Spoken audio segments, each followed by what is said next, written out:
হঠাৎ করেই আমার কিন্তু প্রেগনেন্সিতে ওয়াটার ব্রেক করেছে আর রাত্রিবেলাতেই আমাকে ভর্তি করতে হয় নার্সিংহোমেতে। নিয়ে যাওয়ার পরে ওখানে কিন্তু আমাকে নর্মাল ডেলিভারি করার জন্য কিছুদিন মানে রাত্রিবেলাটা থাকতে বলা হয়।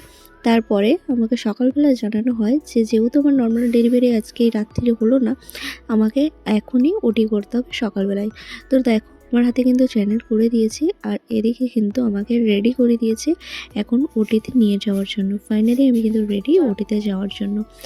তো ফাইনালি দেখো আমাকে সিজার করেই আমার বেবি হয় আর আমার কিন্তু বেবি বয় হয়েছে আর আমার ছেলে হয়েছে। আর ছেলে হওয়ার সমস্ত সিমটম আমি তোমাদের সঙ্গে শেয়ার করব।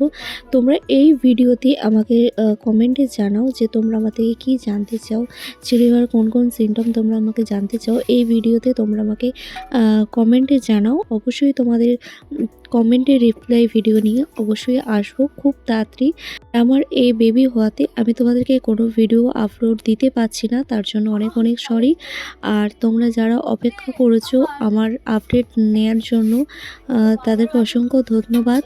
আর দেখো আমার কিন্তু ছেলে হয়েছে আর আজকে 14 দিন একটুখানি ব্যস্ত থাকি, তার জন্য কিন্তু ভিডিও দিতে পারছি না। তবে তোমরা সমস্ত কমেন্ট করতে থাকো, তোমাদের কি জানার আছে আর আমি কিন্তু তোমাদেরকে আপডেট দেবো। তো দেখো বাড়িতে এসে চোখ মুখের অবস্থা ফাইনালি খারাপ। তো কমেন্ট বক্স খোলা আছে, তোমরা অবশ্যই আমাকে কমেন্টে জানাও তোমরা আমার থেকে কী জানতে চাও, আমার কোন কোন সিমটম ছিল।